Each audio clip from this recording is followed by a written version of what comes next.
গতকাল চিলাপাতায় সাফারি করার পর আজকে আমাদের ডুয়ার্সে জলদাপাড়ায় দ্বিতীয় দিন।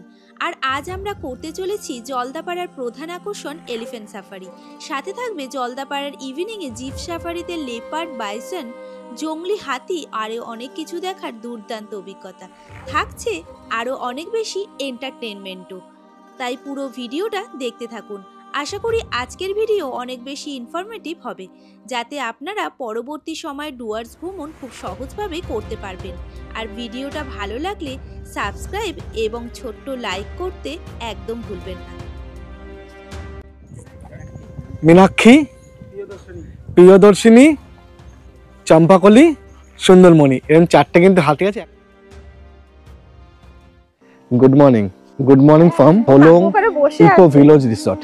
সকাল হয়ে গেছে, এখন ঘড়ি কাটার সময় হলো 5:45। আজ কিন্তু আমাদের সাফারির ডেট। সাফারি কিন্তু কালকে আপনারা দেখেছেন, রাতে গিয়ে আমরা বুক করেছি, তো আজকেই সকালবেলা যেতে হবে। তো ফার্স্ট স্লট কিন্তু হচ্ছে 5:30 আর সেকেন্ড স্লট হচ্ছে 6:30। আমরা কিন্তু সেকেন্ড স্লট পেয়েছি। রিপোর্টিং টাইম হচ্ছে 6টা।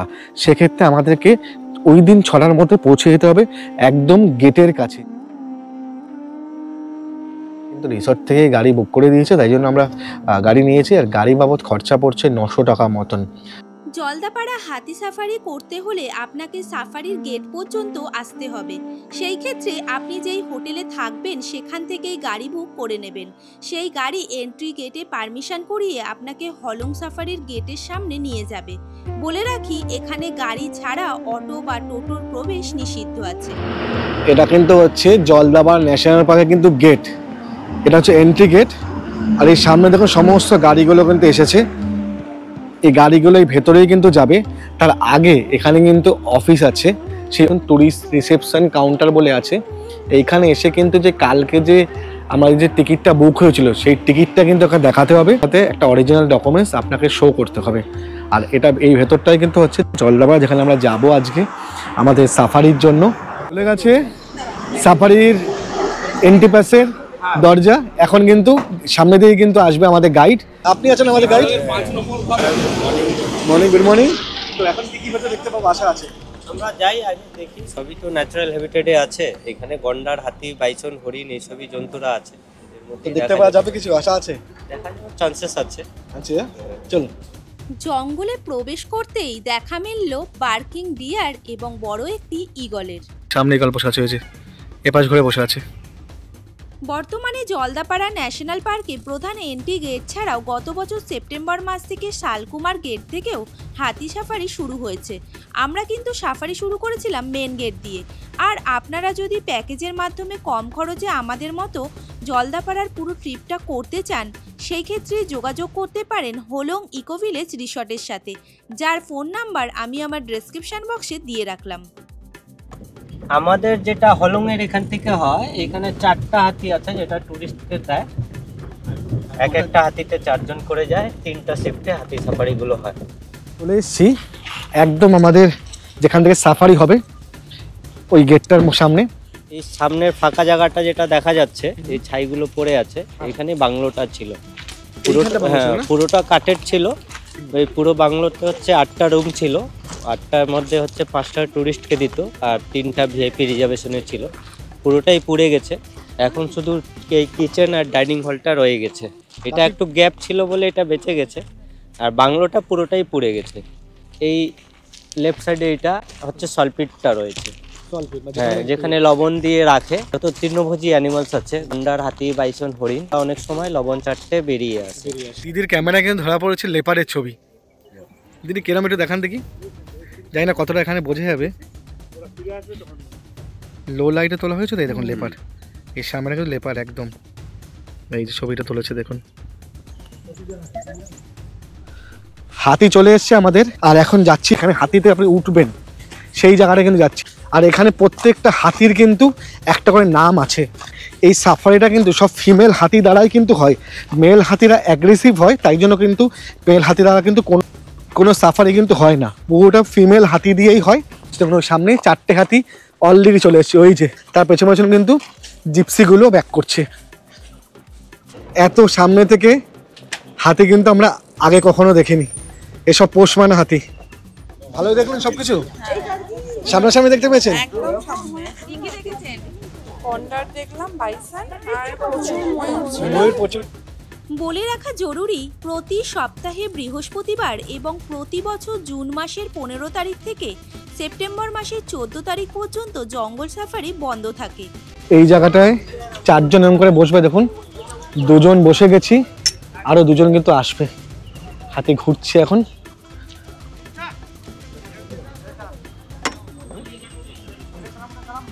এই যে আমাদের কিন্তু সাফারি শুরু হয়ে গেল, আমরা এখন স্টার্ট করেছি। একটু ধরে বসতে হবে, কিন্তু যখন বসবেন একটু ধরে বসবেন। ডলি ভয় করছে? ভয় করছে, ফার্স্ট টাইম না। এখন ভেতর দিকে যাচ্ছি, আমরা এখন জঙ্গলের মধ্যে ঢুকছি।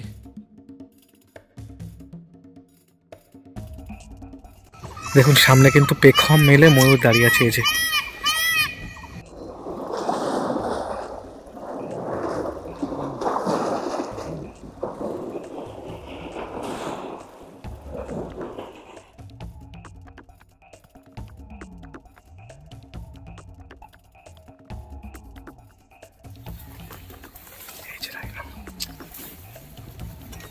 কাটা আছে।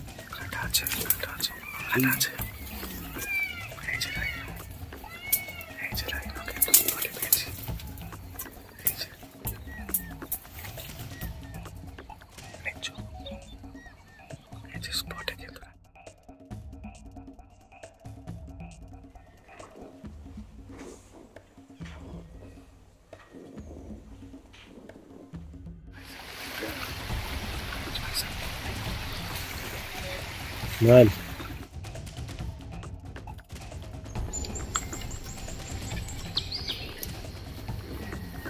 অনেকগুলো আছে সাথে, অনেকগুলো আছে,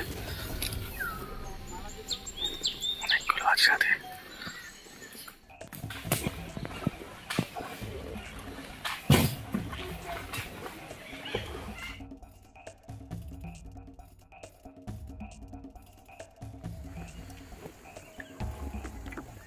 এটা হচ্ছে সল্ট পিক, প্রচুর ময়ূর ভর্তি। এই সল্ট খেতেই কিন্তু বাইসান হরিণরা কিন্তু আসে।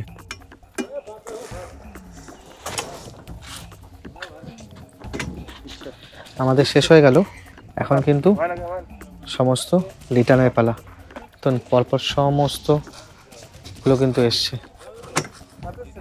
আমরা কিন্তু গন্ডার দেখলাম, বাইসান দেখলাম, আমরা হরিণ দেখলাম, আমরা ময়ূর দেখলাম, পাখি তো অজস্র দেখেছি। খুব ভালো এক্সপিরিয়েন্স, খুব ভালো। হাতি সাফারি করে আমরা ফিরে এলাম আমাদের হোটেলে এবং এসে সকালের জলখাবারটা সেরে নিলাম। আমরা চলে এসেছি সকালের ব্রেকফাস্ট টেবিলে ব্রেকফাস্ট করতে। ব্রেকফাস্টে আজকে আমাদের আছে রুটি, সাথে আলুর দম, সাথে আছে শেষ পাতে মিষ্টি, রসগোল্লা।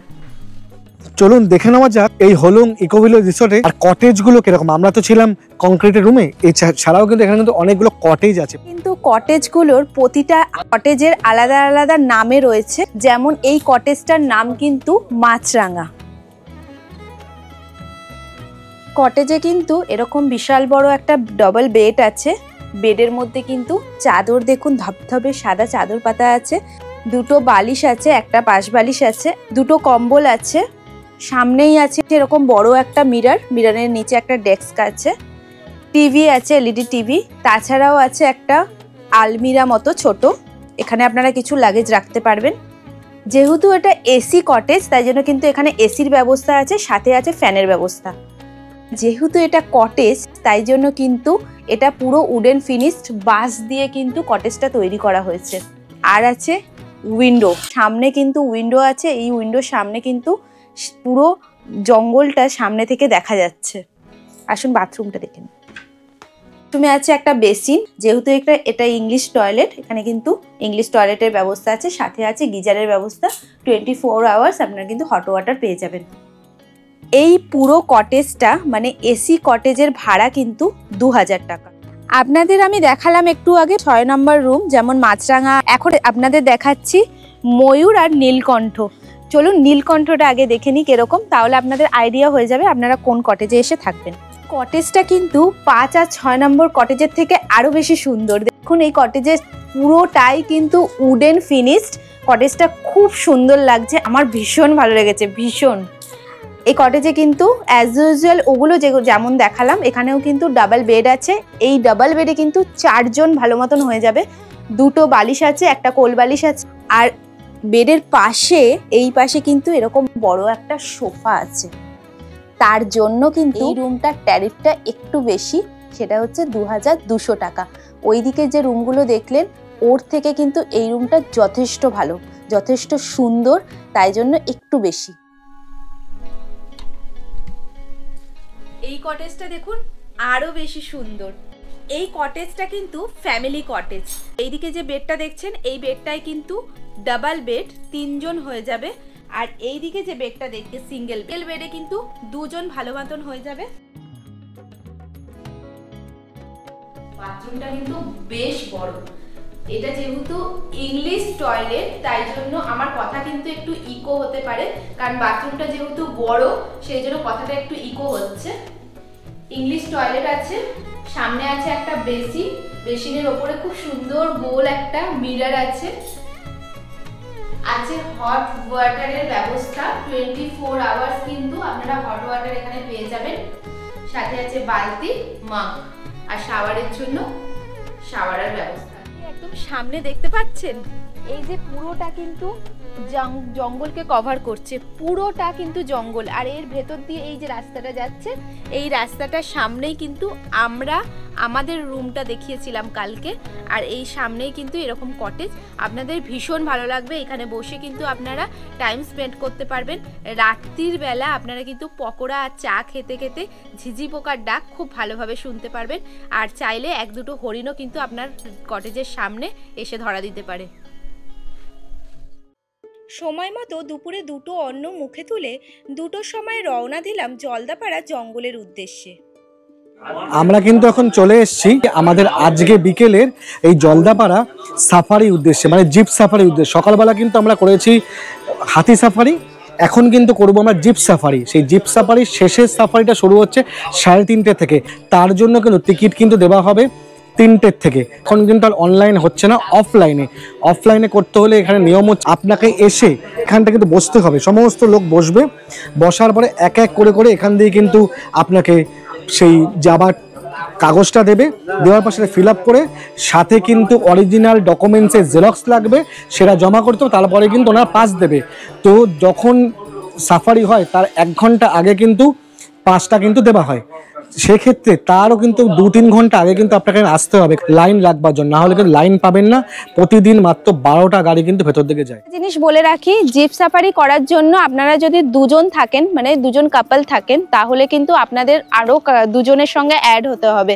আমাদের কিন্তু আরও 2 জন অ্যাড হয়েছে, কারণ 2 জন সাফারি ওনারা করতে দিচ্ছে না, যেহেতু 12টা গাড়ির সংখ্যা খুবই কম, সেই তুলনায় লোক বেশি। আমাদের টোটাল খরচা পড়েছে মাথা পিছু ট্রাইবাল ডান্সের জন্য 50 টাকা করে, আর পার গাড়ি পড়েছে 1750 টাকা, মানে 1950 টাকা টোটাল আমাদের ট্রাইবাল ডান্স সমেত জিপ সাফারি পড়েছে।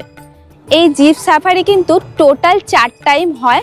সকালে 5:30টায় একবার হয়, আর 7:30টায় হয়। দুপুরে কিন্তু 2টোর সময় একবার হয় বিকেল 4টের সময়। এর মধ্যে সকাল 5:30টার স্লটটা আর এই বিকেল 4টের স্লটটা কিন্তু সব থেকে জিপ সাফারির জন্য ভালো, কারণ এই সময়টা জন্তুরা বাইরে বেরিয়ে আসে, আপনারা কিন্তু খুব ভালোভাবে দেখতে পাবেন। আর আমরা কিন্তু নিয়েছি 4টের স্লটটা, এর সাথে কিন্তু আমরা ট্রাইবাল ডান্সটা দেখব, সেই জন্যই 4টে স্লটটা নেওয়া। আপনারা আসলে কিন্তু 4টে স্লটটা অবশ্যই নিতে পারেন। শুরু হয়েছে, আমরা কিন্তু যেখান থেকে আপনারা দেখেছিলেন আমরা এসছি এন্ট্রি করতে, সেইখান দিয়ে কিন্তু গাড়ি দিয়ে দেবে, সেই গাড়ি করেই কিন্তু আপনার যেতে হবে। এক্সট্রা কোনো গাড়ি আপনার লাগবে না ওই গেট পর্যন্ত যাওয়ার জন্য। বসে গেছি আর সাফারি শুরু হয়ে গেছে, ওয়েট করছি কতক্ষণে আমরা জঙ্গলের মধ্যে ঢুকবো। চলুন যাওয়া যাক।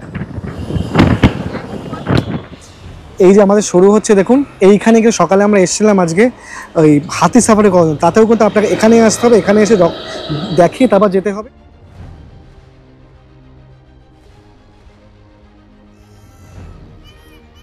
জঙ্গল সেদিন যেন কথা বলছিল।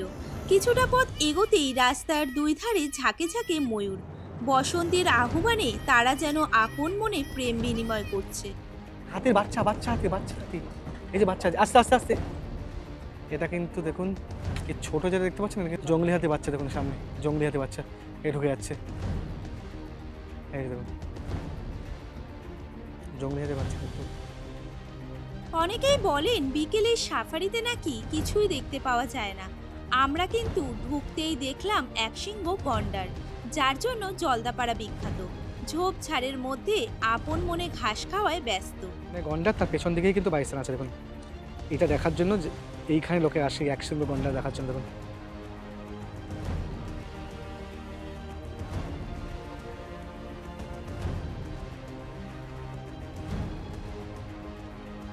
দাতাল, এটা কিন্তু পোষা না, কিন্তু জঙ্গলি, কিন্তু দেখুন দল ছোট, খুব খতরনাক, কিন্তু সত্যি এরা খতরনাক। এরা কিন্তু ধেয়ে ধাওয়া করে, কিন্তু দৃশ্য কিন্তু বিরল দৃশ্য, দেখুন বিরল দৃশ্য। জঙ্গলি হাতি পাতা পেরে পেরে খাচ্ছে, দেখুন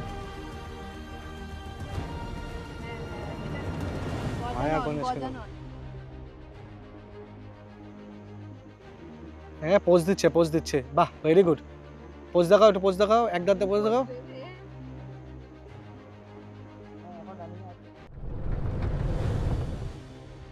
বিকেলবেলা বলেই এত প্রাপ্তি কিনা জানি না, প্রাণে কোনো ভয় ছাড়াই আপন মনে রাস্তা পার হতে ব্যস্ত সাম্বার ডিয়ার।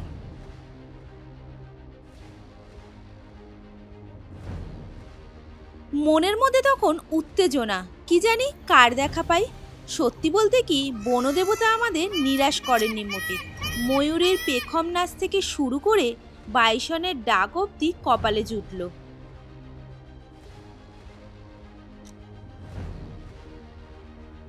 এটা কিন্তু ছেলে, দেখুন শিং আছে, আর এটা কিন্তু মেয়ে। পথ যেখানে শেষ হয়েছে সেখানে রয়েছে একটি ওয়াচ টাওয়ার। গাইদাদা বললেন ওখান থেকে নাকি কিছু দেখা মিলবে।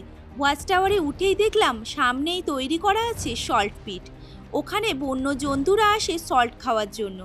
আমাদেরও সৌভাগ্যক্রমে দেখা মিলল এক পাল হাতির দলের। আমাদের কিন্তু এই পয়েন্টটা হয়ে গেলো। এটা কিন্তু হচ্ছে আপনি সামনে যখন যাবে ওয়াচ টাওয়ার, আমরা কিন্তু বেরিয়ে যাচ্ছি আমাদের পরবর্তী পয়েন্টের উদ্দেশ্যে। তো চলুন দেখা যাক, বেশ কিছু পয়েন্ট কিন্তু আরও কিছু বাকি আছে, দেখেছি স্পট হয় কিনা।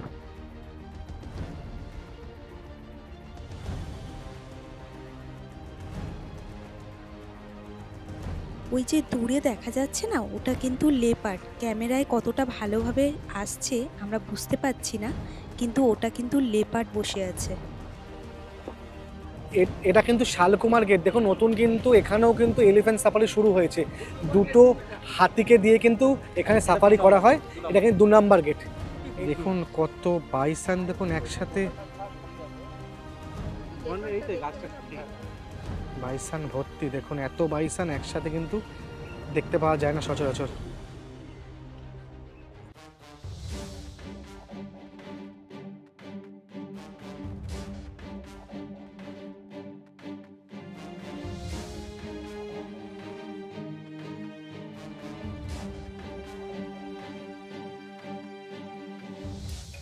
দেখুন এত বাইসন কিন্তু একসাথে দেখতে পাওয়া যায় না। দেখুন বাইসন, দেখুন অসাধারণ। এই কিন্তু দৃশ্য মানে সচরাচর কিন্তু হয় না। লাগলো দিদি, দারুণ অসাধারণ এক্সপিরিয়েন্স। এত কিছু দেখবো একদম এক্সপেক্ট করিনি। স্পেসিফিক্যালি লেপার্ডটা, ওটা বাস টু লাকি। এটা পাওয়া যায় না নরমালি, পাওয়া যায় না। জলদাপাড়ার স্পেশালিটিও দেখে নিয়েছি, একশৃঙ্গ গন্ডার প্লাস তার সঙ্গে লেপার্ড তো উপরি পাও না। এখন কিন্তু আমরা যাচ্ছি ট্রাইবাল ডান্স দেখতে। এই ট্রাইবাল ডান্স কিন্তু এই টিকিটের সঙ্গে থাকে না, 50 টাকা করে এক্সট্রা টিকিট কাটতে হয়। তারপরে কিন্তু ট্রাইবাল ডান্সের জন্য আপনাকে ছাড়বে। তো আমরা কিন্তু 4 জন আছি, 200 টাকা নিয়েছে ট্রাইবাল ডান্সের জন্য। তো আমি এখন ভেতর দিকে যাচ্ছি, চলুন।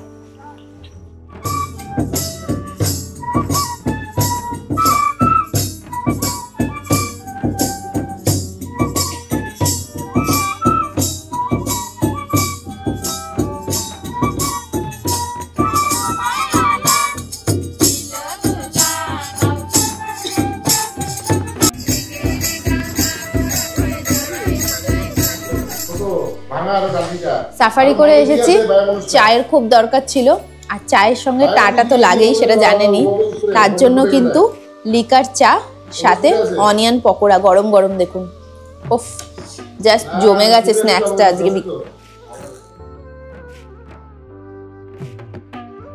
সারাদিন সাফারি করতে করতে আমরা বেশ ক্লান্ত হয়ে পড়েছিলাম, তাই জন্য তাড়াতাড়ি ডিনারটা সেরে নিয়ে আমরা শুতে চলে গেলাম আমাদের রুমে। আজকের পর্ব এখানেই শেষ। ভালো থাকবেন, সুস্থ থাকবেন আর দেখতে থাকবেন স্যামি ব্লগস।